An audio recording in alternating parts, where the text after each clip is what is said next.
Well গুরুলোক venom চাচা last dance করে চলে গেছে, বাট ছেড়ে গেছে হাজারো কোশ্চেন। অ্যাকচুয়ালি না, মাঝে মাঝে মনে হয় এরা ইচ্ছা করে যাতে ফ্যান্সরা 7-8 মাস ধরে হাইপে থাকে। বাট নো ডাউট, নো চিন্তা, আজকের ভিডিওতে সব কনফিউশন, সব কোশ্চেনকে দূর করব। তাই যদি কিছু মিস করতে না চাও তাহলে ভিডিওর এন্ড পর্যন্ত থেকো। ওয়েল, প্রথম কোশ্চেন হলো, থর লাভ এন্ড থান্ডার মুভিতে আমরা সবাই নেক্রোসোয়ার্ডকে ভেঙে যেতে দেখেছি। তাহলে কোশ্চেন হলো, ভেনাম 3 মুভিতে আমাদের নাল চাচা কোন বাম্বু ধরে আছে? কারণ আমরা জানি পুরো মাল্টিভার্সে নালের মতো একটা পিসি আছে, ওর কোনো মাল্টিপল ভেরিয়েন্ট নেই। তাহলে এখানে দুটো সোয়ার্ড কেন? আই থিঙ্ক নাল মাল্টিপল নেক্রোসোয়ার্ড বানিয়েছে। আর নাল যেমন ওর সিম্বিওট আর্মিকে পুরো মাল্টিভার্সের কোনায় কোনায় পাঠিয়েছে, তেমনই নাল মাল্টিপল নেক্রোসোয়ার্ডকে পুরো মাল্টিভার্সের ডিফারেন্ট ইউনিভার্সে পাঠিয়েছে। কারণ অবভিয়াসলি নালের একটাই লক্ষ্য ছিল, সব গডসকে মেরে ফেলা। আর যেহেতু নাল প্রত্যেকটা ইউনিভার্সে গিয়ে সব গডকে মারা ওর জন্য ইম্পসিবল ছিল, এই কারণে ও মাল্টিপল নেক্রোসোয়ার্ড বানিয়ে পুরো মাল্টিভার্সের কোনায় কোনায় পাঠিয়েছে, যাতে যদি কোনো ভিলেন এই নেক্রোসোয়ার্ডকে লিফট করে তাহলে সে ওর ইউনিভার্সের গডকে মেরে ফেলবে, যেমনটা আমরা গডকে করতে দেখেছিলাম। সেকেন্ড কোশ্চেন হলো, টক্সিনের কি হলো? সত্যি কি টক্সিন মারা গেছে? হ্যাঁ, এটা ঠিক যে টক্সিন যদি এই ফাইট সিকোয়েন্সে থাকতো তাহলে ও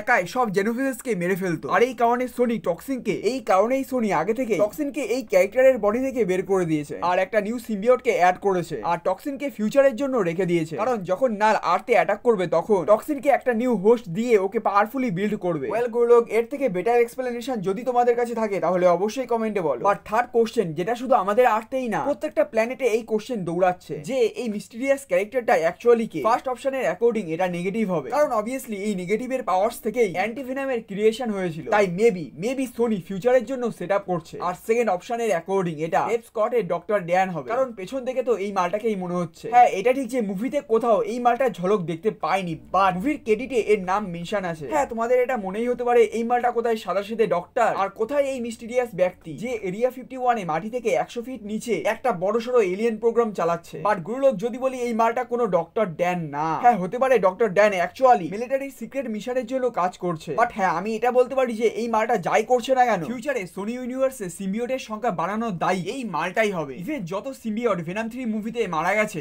লিটারালি সবাইকে এই মিস্টিরিয়াস ক্যারেক্টার বাঁচিয়ে দিতে পারবে, ইনক্লুড ভেনাম। ইভেন কমিক্সেও এটা হয়েছে, যেখানে প্রজেক্ট 3 বা 2.0 তে গভর্নমেন্ট কিছু সিম্বায়োটকে ওদের সোলজারের সাথে বন্ড বানিয়েছিল, যার মধ্যে এজেন্ট ভেনামও ছিল। তাই এই থিওরির অ্যাকর্ডিং এটা হতে পারে যে প্রথমে ভেনামকে রিভাইভ করবে, দেন ফ্ল্যাশ থমসনের সাথে বন্ড বানিয়ে এজেন্ট ভেনাম বানাবে। ওয়েল গুরুলোক, লাস্ট কোশ্চেন, আমরা সবাই জানি ভেনাম 3 মুভিতে নালের সব জেনোফেজেস আর্মি মারা গেছে। তো কোশ্চেন হলো, এবার নাল আর্থে কাদের পাঠাবে? কারণ নাল নিজে তো আসতে পারবে না, যেহেতু সোনি নালকে থ্যানোসের মতন পাওয়ারফুলি বিল্ড আপ করছে, তাই নালকে এত তাড়াতাড়ি আর্থে পাঠানো বুদ্ধিমানের কাজ হবে না। হয়তো নাল ওর সেকেন্ড আর্মি ড্রাগনকে পাঠাবে। জাস্ট তোমরা এইটুকু জেনে নাও, যদি এই কটা জেনোফেজেস আর্মি এতটা পাওয়ার করতে পারে, তাই ভেবে নাও যখন এই পুরো ড্রাগন আর্মি আসবে তখন কি কি হতে পারে। আর হয়তো এটাই সেই আর্মি হবে যারা ওডেস্টকে খুঁজে পাবে আর নালকে ওর ক্লিন্টার প্ল্যানেট থেকে ফ্রি করবে। যাই হোক গুরুলোক, এই ছিল কিছু কোশ্চেন যেগুলো ভেনাম 3 মুভি থেকে আমি পেয়েছি। যদি তোমাদের কাছে কোনো কোশ্চেন থাকে অবশ্যই আমাকে কমেন্টে জানিও। আর হ্যাঁ, ভিডিও পছন্দ হলে লাইক করো, বন্ধুদের মধ্যে শেয়ার করো, আর হ্যাঁ সাবস্ক্রাইব করতে একদমই ভুলো না।